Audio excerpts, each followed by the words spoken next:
જ્યાં રવિ પોતાની ભૂલ સુધારે છે અને સુમનને તેનું ગુમાયેલું સન્માન પાછું અપાવે છે. ભાગ 2 અસલી હિસાબ અને માતાનો પર્દાફાશ. રવિએ પોતાની ગરદન પર લટકતો કેમેરા આગળ કર્યો, જે તેણે ઓફિસના બ્લોગ માટે રાખ્યો હતો. તેણે ઠંડા અવાજે કહ્યું, "ના મમ્મી, હિસાબ અત્યારે જ થશે. આ જુઓ, મેં કિચનનો આખો વિડીયો શૂટ કર્યો છે. અહીં કોઈ બનારસવાળા મહારાજ નહોતા. રસોડામાં અત્યારે તમારી વહુ, જેના પગ સોજીને હાથી જેવા થઈ ગયા છે, તે મહેમાનોનું એઠું અને ઠંડુ થઈ ગયેલું અન્ન ખાઈ રહી છે." નિર્મલા દેવીના ચહેરા પરથી જાણે બધી રોનક ગાયબ થઈ ગઈ. તેઓ સોફા પરથી ઊભા થઈ ગયા. "રવિ બેટા, તું ખોટું સમજી રહ્યો છે." "હું તો બસ શું ખોટું સમજી રહ્યો છું મમ્મી?" રવિનો અવાજ આખા લિવિંગ રૂમમાં ગુંજી ઉઠ્યો. "તમે બહાર બધાની સામે ખોટો વટ મારવા માટે અને પૈસા બચાવવા માટે સુમન પાસે 50 લોકોની રસોઈ એકલી પાસે કરાવી. મેં તમને કેટરિંગ માટે જે 20,000 રૂપિયા આપ્યા હતા, તે ક્યાં છે?" નિર્મલા દેવી ધ્રુજવા લાગ્યા.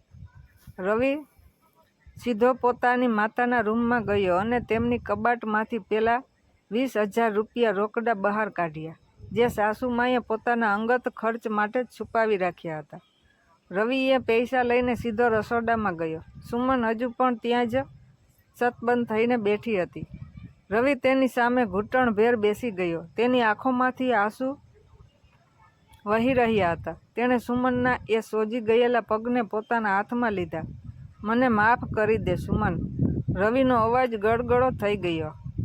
"હું કેટલો આંધળો હતો કે મારી માતાના જૂઠા વખાણ પાછળ તારો આ દર્દ અને મહેનત ન જોઈ શક્યો.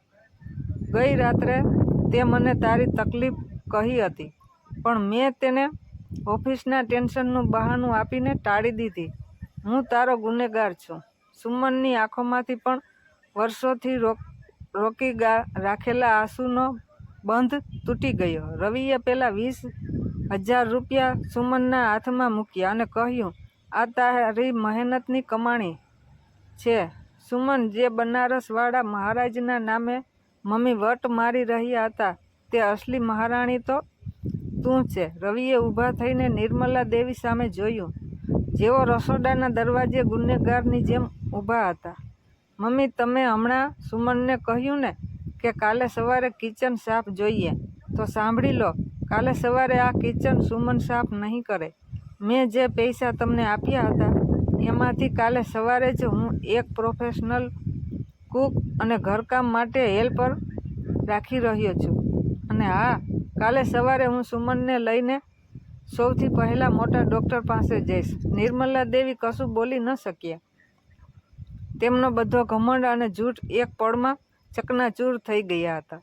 રવિએ સુમનનો હાથ પકડ્યો અને તેને પ્રેમથી રૂમમાં લઈ ગયો. તેણે જાતે સુમનના પગ પર ક્રીમ લગાવી અને તેને પલંગ પર સુવડાવી. લગ્નની 5મી વર્ષગાંઠની એ રાત્રે સુમનને કોઈ મોંઘી ભેટ નહોતી મળી, પણ તેને તેના પતિનો અસલી સાથ, વિશ્વાસ અને સન્માન પાછા મળી ગયા હતા.